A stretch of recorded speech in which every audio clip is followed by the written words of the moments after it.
Assalamualaikum sobat sekalian, bertemu kembali di channel TMC Vlog. Di video ini kita akan membahas kupas tuntas mengenai salah satu produknya dari M-Force Indonesia lagi, yaitu SM Sport V16.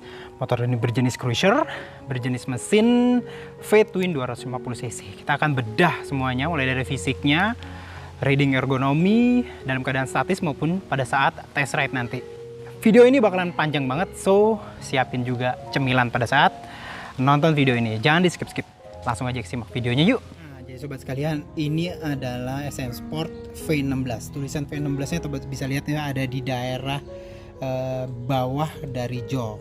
Jadi seperti yang sobat bisa lihat di sini ya, di video fullnya dulu aja kita bisa lihat bahwa secara umum ini memang jenisnya cruiser banget gitu ya.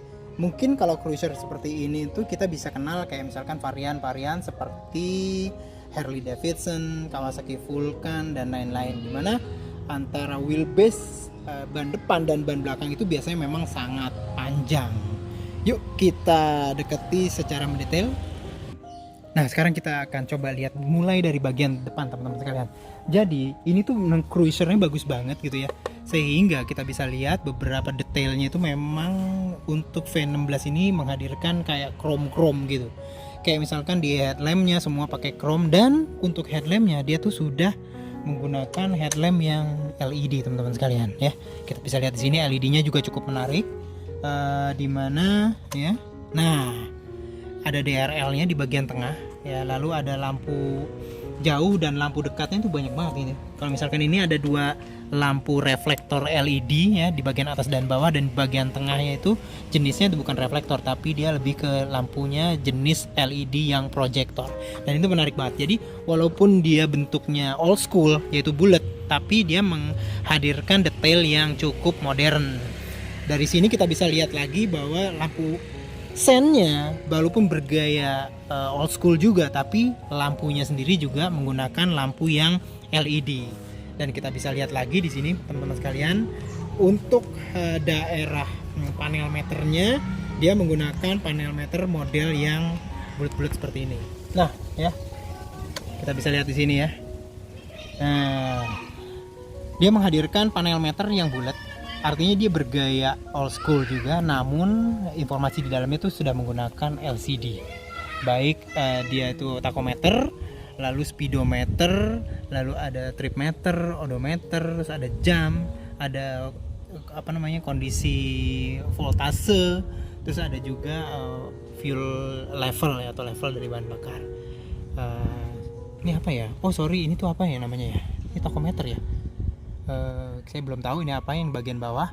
Namun kita bisa lihat di sini RPM-nya tuh ada di sebelah kiri, dan itu bentuknya itu berjenis analog dengan redline di 9000 RPM gitu loh teman-teman sekalian. Jadi kombinasi antara dua panel meter, yang satu itu digital, yang satu lagi analog.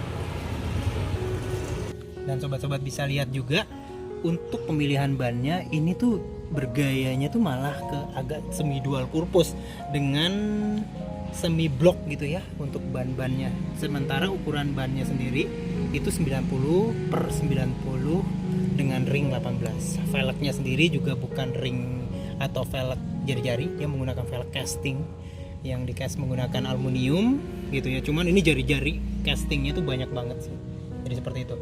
Langsung balik ke sebelah kanan, kita bisa lihat di sini pengeremannya sudah menggunakan cakram. Wah ini lebar banget nih diameternya teman-teman sekalian ya. Saya nggak tahu ini diameter berapa, cuman ini lebar banget. Lalu kita bisa lihat di sini sebenarnya untuk ada versi dari V16 yang menggunakan ABS. Ini tuh kita bisa lihat ini adalah grid untuk speed sensor, cuman speed sensornya tidak dipakai. Nah untuk handlebar teman-teman bisa lihat dari sini. Ini tuh handlebarnya tuh lebar banget dan tinggi banget. Tipikal banget handlebar dari motor-motor yang berjenis cruiser. Kita bisa lihat ya. Ini bisa sampai semeter lah antara kanan, ujung kanan dan ujung kiri gitu ya, kalau kita bisa lihat di sini. Dan kalau kita lihat lebih detail lagi ya, teman-teman sekalian bisa lihat bahwa nih panelnya sekarang kita lihat. Panelnya sih boleh bilang sih cukup ya cukup mainstream ya untuk motor-motor. Ada engine kill switch, ada lampu. Di sini lampunya bisa blown AHO tapi kita harus pilih. Lalu starter Ini ada rem, master rem. Terus habis itu kaca spionnya juga cakep banget dengan detail yang chrome. Kita bisa lihat sini tidak ada yang spesial di daerah racer. Lalu kita bisa lihat lagi di daerah sebelah kirinya, di handlebar sebelah kiri kita bisa lihat horn, lampu sen, terus habis itu lampu jauh, lampu dekat, dan lampu dim sebenarnya di bagian depan. Ya. Kalau ntar kita bisa lihat ya di sini. Nah, jadi itu untuk bagian untuk bagian dari handlebar. Nah, dari sini sobat bisa lihat bahwa memang benar-benar lebar gitu ya, posisinya tuh lebar banget untuk handlebar kanan dan handlebar kiri. Nanti kita akan coba juga lebih lanjut pada saat posisi riding ergonomi. Nah, tankinya teman-teman sekalian. Orang-orang bilang ini jenis tankinya ini desainnya adalah teardrop. Dan ini tuh teardropnya tuh boleh dibilang benar-benar smooth banget gitu ya. Kita bisa lihat lagi yang menarik di sini adalah ini benar-benar menggunakan mesin yang V-twin. Jadi jenisnya V gitu ya.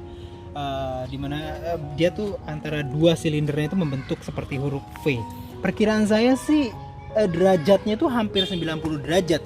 Which is artinya secara umum firing ordernya atau order pembakarannya itu boleh dibilang mendekati 270 derajat. Dan artinya dua silinder 270 derajat itu akan menghasilkan suara yang benar-benar menurut saya sih cukup unik. Nanti kita akan dengerin juga suaranya, dimana dentumannya itu memang benar-benar akan harusnya sih dia mendekati suara-suara kayak Harley gitu ya. Cuman karena dia cc-nya kecil yaitu 250, itu biasanya RPM-nya jauh lebih tinggi. Sementara Harley dentuman tone suara yang menggetarkan itu biasanya hadir di RPM rendah. Kita akan lihat nanti seperti apa suara dari V16 ini. Cuman engine-nya ini kita bisa lihat sini ya, teman-teman bisa lihat dia hadirkan dengan detail-detail yang chrome. Ya, di head cap silinder atasnya, terus habis itu di filter udaranya nih sebelah sini, terus habis itu di sininya juga tetap pakai chrome. Chrome-nya plastik nih teman-teman sekalian ya, jadi bukan besi covernya. Lalu di crankcase-nya, tapi kalau crankcase-nya bukan plastik, dia pakai casting aluminium gitu ya, yang di chrome. Lalu kalau untuk masing-masing knalpotnya di masing-masing silindernya itu keluar header knalpot kanan dan kiri. Sementara throttle body ya, karena motor ini sudah mengaplikasikan FI, throttle bodinya ada di tengah. Ada berapa throttle bodinya? Kalau saya intip itu ada dua sob throttle bodinya ya, untuk masing-masing silinder itu, atau masing-masing silinder itu menggunakan satu throttle body, tapi dia menggunakan satu filter box udara di sebelah sini. Jadi seperti itu teman-teman sekalian. Mesinnya ini kalau saya baca speknya gitu ya, ini tuh kapasitas totalnya itu 249 cc dengan bore kali stroke itu 49 kali 66. Artinya di mesinnya sendiri karakternya itu overstroke teman-teman sekalian. Jadi memang karakter overstroke itu memang lebih pas untuk perjalanan di perkotaan, terus perjalanan jauh. Jadi seperti itu. Perbandingan kompresinya 10:1 dan dia bisa menghasilkan power itu 18,77 horsepower di kitiran mesin 8000 rpm. Cukup tinggi sih 8000 rpm. Namun torsinya nih 19 Newton meter di 6000 rpm, cukup rendah gitu loh teman-teman sekalian gitu. Jadi untuk engine-nya seperti itu, V-twin, jadi nggak perlu lagi harus ada firing order khusus karena platform dari mesin V hampir 90 derajat ini sudah menghasilkan firing order yang mendekati firing order yang kalau teman-teman sekalian mungkin ngerti itu CP2 gitu ya, hampir mendekati 270 derajat. Jadi seperti itu teman-teman sekalian. Kalian kita bisa lihat lagi desain di bagian sebelah kiri. Kita bisa lihat selain dari mesin V-twin ya, selain dari mesin V-twinnya ini tuh perkiraannya awalnya ini box filter udara, tapi ternyata ini nggak ada fungsi apa-apa gitu. Jadi ini tuh hanya sekedar kayak aksesoris belaka. Kalau kita turun ke bawah, footpacknya nih menarik nih. Footpacknya ini pertama, footpacknya itu jenisnya lebar, terus habis itu posisinya di depan dan dia tetap masih bisa ditekuk-tekuk karena dia tuh ada kayak spring di sebelah sini. Dan kita bisa lihat juga persnelingnya juga ditaruh di depan dengan rodnya. Rodnya itu cukup panjang ke daerah engine ke sini. Jadi tetap sama sih seperti motor-motor sport biasa gitu loh. Cuman Nah, kita sekarang akan lihat lagi paparan sebelah sininya. Ini tuh gayanya tuh ya, mulai dari tutup crankcase sebelah kiri itu chrome, aluminium yang di chrome. Namun kalau untuk yang bagian belakangnya ini bergaya menggunakan plastik nih teman-teman sekalian. Tapi gayanya kalau secara kita lihat full itu jadi kayak mesin Harley gitu ya. Dimana tuh biasanya tuh antara yang depan kayak crankcase kiri, sebelah depan dan belakang tuh ada kayak penggerak gitu, entah pakai belt atau entah pakai rantai. Cuman ini modelnya jadi kayak Harley, walaupun di sini tuh pada dasarnya nggak ada apa-apa, hanya kayak ada gear kecil di depan gitu ya, sprocket kecil di depan. Tapi secara style ini jadi kayak gayanya Harley banget. Nah sekarang kita ngeliatin frame ya. Ini saya nggak bisa buka gitu ya. Cuman framenya boleh dibilang ini single cradle di bagian atas. Namun dia tuh apa ya, saya nggak gitu ngerti frame jenis frame Harley ya. Cuman ini tuh diferensiasinya cukup kuat sekali bila dibandingkan dengan beberapa produk-produk cruiser V twin 250cc yang ada di Indonesia, kayak misalkan Kiwi yang terakhir hadir. Ini tuh secara umum framenya berbeda banget gitu loh teman-teman sekalian dengan Kiwi, dimana frame ini tuh lebih mirip dengan frame Harley yang klasik, dimana tuh di bagian pivot, di bagian daerah belakang dari frame utama tuh rendah banget gitu loh, sehingga dapat menghasilkan positioning dari jok ini juga yang jadi lebih rendah. Jadi seperti itu loh teman-teman sekalian. Nah teman-teman sekalian ya, agak sedikit kelupaan tadi kita ke depan, kita akan lihat bahwa suspensinya itu jenisnya teleskopik gitu ya. Sebenarnya jenis teleskopik, namun di bagian atas itu dikasih kayak cover gitu loh, dikasih kayak cover sehingga hampir seperti kayak upside down. Tapi ini sebenarnya teleskopik biasa, dimana ini tuh yang batang kecilnya di bagian atas. Kalau kita bisa lihat tuh batang fork bawahnya itu sebelah bawah gitu ya. Jadi seperti itu. Nah kalau kita agak sedikit ke belakang lagi, kita akan bisa lihat di sini sebenarnya final rasionya tuh pakai rantai biasa gitu ya. Transmisi power terakhir ke ban belakang itu menggunakan rantai, dia nggak menggunakan belt. Pakai cover semuanya juga biasa, dikasih kayak detail-detail chrome kayak gitu. Lalu kita bisa lihat juga ban belakangnya itu menggunakan velg yang senada dengan yang depan, namun ukurannya ini lebih kecil secara ring. Dia menggunakan ukuran ban tuh 130 90 15. Jadi kalau di depan itu kita pakai ban ring 18 tadi ya, ring 18, di belakang itu 15. Ini typical cruiser banget, dimana ring ban depannya jauh lebih jenjang gitu ya dibandingkan dengan ban belakang. Namun ban belakangnya itu dibuat lebih gemuk dengan ukuran 130/90. Nah kita bisa lihat lagi di sini suspensinya juga menarik. Kenapa? Ini jenis ini tuh kayak ada 2 spring gitu ya. Jadi springnya ini sebenarnya jenisnya progresif, cuman dia tidak nyambung antara progresif yang bawah dengan progresif yang atas. Progresif yang atas itu jarak antara spring atau pegasnya itu agak sedikit jauh, sementara yang bagian bawah itu agak sedikit lebih dekat dengan dipisahkan, ada kayak pemisah warna oranye gini. Ini menarik nih. Jadi ada 2 spring berbeda yang nggak nyambung. Biasanya kalau suspensi biasa walaupun jenisnya progresif dia nyambung, tapi kalau ini dia tidak nyambung gitu ya. Lalu kita bisa lihat juga di bagian atasnya dikasih cover gitu. Lalu nyambung lagi ke daerah belakang. Spakbornya pada dasarnya ini plastik, cuman ini tebal banget sehingga itu dia kuat banget, sebegitu kuatnya sehingga jok belakang itu nempel langsung ke bagian spakbornya. Wah, jadi itu joknya tuh nggak nempel di sasis seperti biasa jok-jok belakang motor-motor biasa, tapi dia nempel ke bodi atau spakbor belakang. Cuman perkiraan saya di bagian bawah dari spakbor ini ada kayak subframe sih, nggak kelihatan, sehingga dia akan membuat lebih kuat. Kita lanjut ke daerah belakangnya. Untuk lampu sen sama seperti bagian depan, jenisnya klasik. Lampu rem belakang jenisnya sharp ya, cukup tajam, berjenis LED nih ya, walaupun bergaya kayak gini. Lalu untuk pengereman kita bisa langsung lanjut lagi. Di sini tuh menggunakan rem cakram. Dia tuh ada kayak grid speed sensornya, cuman sayang ini tempat buat sensornya tuh nggak ada. Jadi pada dasarnya ya ini biasanya dipakai untuk yang versi ABS-nya. Jadi ada V16 yang versi ABS, cuman ini versinya belum ABS. Cuman udah disiapkan tempat speed sensornya. Sama untuk suspensinya, dan kita bisa lihat end mufflernya teman-teman sekalian. End mufflernya ini terbuat dari stainless, terdiri dari dua end muffler yang dibuat gayanya kayak bambu runcing gitu ya, tajam begitu. Dan ini tuh menarik banget gitu. Nah teman-teman sekalian pasti pengen denger suaranya ya. Lebih lanjut yuk kita dengerin.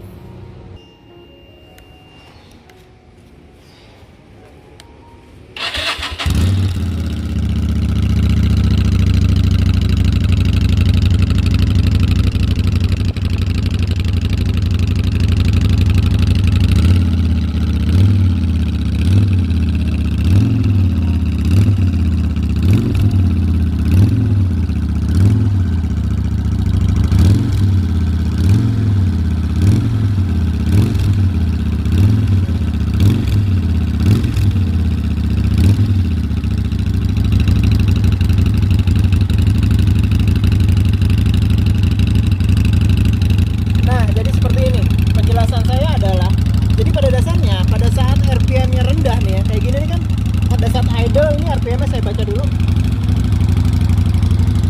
Ya, ini hanya sekitar 1500 RPM. Pada saat idle 1500 RPM, itu tone suara V-twin-nya benar-benar terasa teman-teman sekalian. Jadi jarak antara dua dentuman itu terlihat, jaraknya terdengar gitu. Oke, misalkan teman-teman bisa dengerin ya. Jadi jek-jek-jek-jeknya itu masih terasa. Ini sama seperti Harley. Namun memang biasanya kalau engine yang kecil 250 kita butuh untuk revving lebih tinggi, dan pada saat di revving lebih tinggi nih ya, dengerin.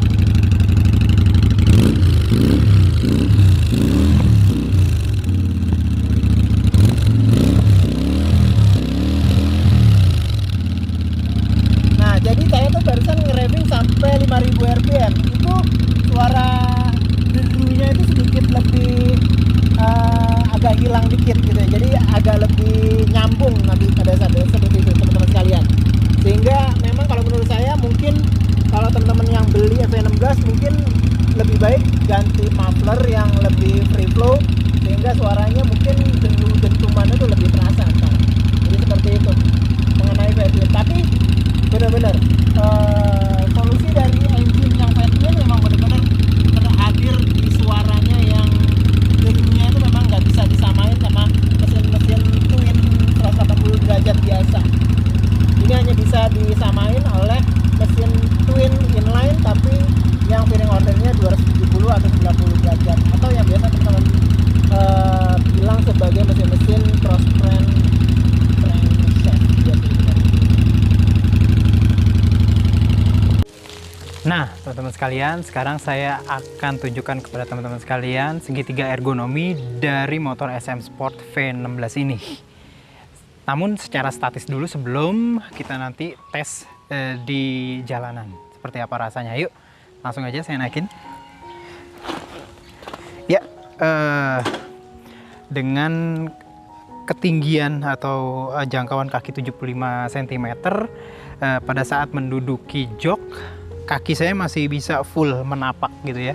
Masih bisa full menapak karena memang seat height-nya itu cukup rendah.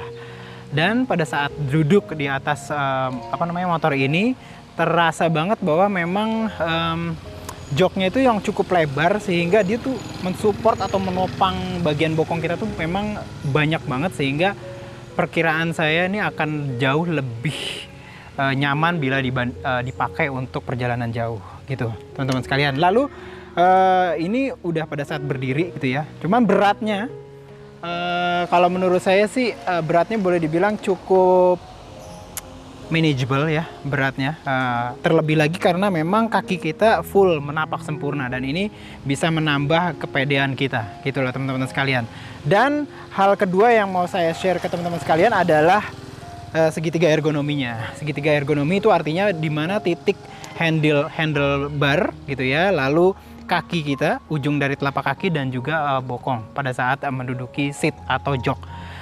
Sobat bisa lihat posisi duduknya itu boleh dibilang melebar banget karena memang handlebarnya itu cukup lebar, namun dia tuh deket dengan posisi tubuh kita gitu ya, deket. Memang lebar banget sehingga akan membuat body kita nih gitu ya, body kita tuh jadi kayak lebar gitu Lalu posisi kakinya tuh memang boleh dibilang di depan, jadi bukan di daerah di bawah di bawah tempat duduk gitu ya. Jadi memang di depan, jenisnya cruiser banget, dan ini tuh tapak untuk menapaknya itu cuma cukup lebar sehingga cukup nyaman, dan dia ada kayak karetnya.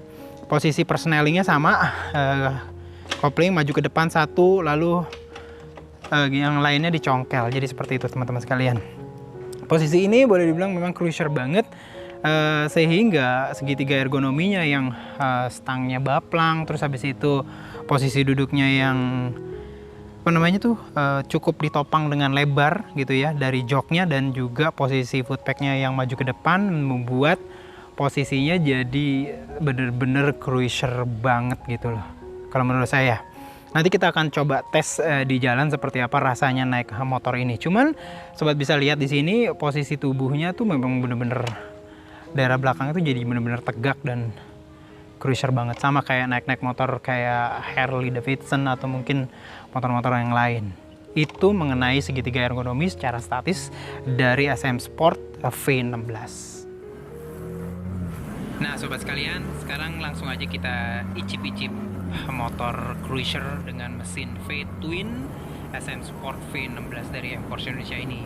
Seperti yang juga saya sudah sampaikan kepada teman-teman sekalian di sesi sebelumnya, bahwa memang riding ergonominya itu benar-benar cruiser banget gitu. Saya sendiri sih jarang-jarang naik motor berjenis cruiser seperti ini. Sobat bisa lihat, karena memang baplang banget setangnya, ini membuat posisi duduk kita, handling itu benar-benar tangan itu kebuka banget gitu loh, kebuka lebar gitu loh. Dan awalnya saya sih merasa kayak nggak biasa gitu ya, handlebarnya begitu lebar. Terus habis itu terutama juga dengan posisi dari kaki terutama yang maju ke depan, walaupun memang proses adaptasinya sih nggak terlalu lama, karena memang pengoperasiannya boleh bilang ya sama aja dengan motor-motor sport biasa, pengereman rem belakang dan juga gear shifting ke depan dan ke belakang itu boleh dibilang sama banget. Cuma memang handlingnya sedikit beda gitu ya. Boleh dibilang sih nggak handling seperti itu nggak, kalau saya sih nggak sharp dan nggak bisa sigap gitu lah. Jadi memang kalau mau belok, terutama kalau mau U-turn itu kita mesti siap-siap banget gitu loh, nyiapin space segala macem gitu ya. Karena memang beda banget handlingnya gitu. Jarang-jarang banget saya naik motor dengan handling yang sebegini cruiser gitu. Lalu gimana tenaganya? 19 horsepower, maksimum di 8000 rpm dengan torsi di sekitar 6000. Jadi ya pada dasarnya sih kita nggak perlu kail rpm tinggi banget untuk bisa mendapatkan full power dari SM Sport V16 ini. Dengan power segini sih kalau dibanding-bandingin sama motor-motor multi silinder 250 cc memang kecil sih ya, 19 HP. Cuman kalau menurut saya ya cukup aja sih, cukup bisa bawa buat kita fun banget ngendarain motor ini, touring, bahkan touringnya bisa sendirian kalau pakai motor ini, karena motornya juga nggak terlalu besar. Terus habis itu udah FI, dan pemakaian FI ini udah benar-benar sangat reliable kalau menurut saya, sehingga teman-teman sekalian bisa merasakan enjoy-nya riding menggunakan motor cruiser. Pengereman depan belakang itu menggunakan cakram, kalau menurut saya benar-benar mumpuni dan bisa membuat kita mengurangi kecepatan dan bahkan menghentikan kendaraan dengan cukup safe. Cuma sayang untuk versi Indonesia ini kayak yang belum ABS ya, walaupun mungkin ke depan bakalan ada nih ya V16 yang versi yang anti lock brake sistemnya. Jadi seperti itu. Handling udah, akselerasi ya dengan power segitu sih saya sini ya dibanding 250 sport bike sih memang agak sedikit kalah gitu ya kalau menurut saya akselerasinya. Cuman nggak lemot, artinya nggak di awal nggak lemot, tetap ada, cuman memang tidak sekencang dari akselerasi dari motor-motor sport ya, yang benar-benar motor sport gitu ya. Cuman memang power itu terasa di RPM yang di atas 4000, 5000 itu lebih. RPM semakin tinggi maka power dan torsinya itu akan semakin terasa dan kita akan merasa lebih fun dalam riding. Itu aja mungkin ya, icip-icip first riding impression dari SM Sport V16 buat teman-teman sekalian.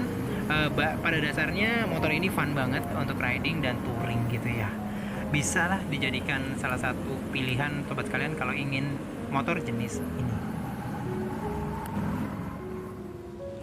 Nah, teman-teman tadi sudah lihat semua pemaparan di vlog ini mengenai jati diri dari produknya M-Force Indonesia, yaitu SM Sport V16 ini. Mulai dari kita kupas dari segi fisiknya, lalu riding ergonominya, dan juga test ride-nya. Pada dasarnya motor ini boleh dibilang memang memberikan feel yang benar-benar cruiser.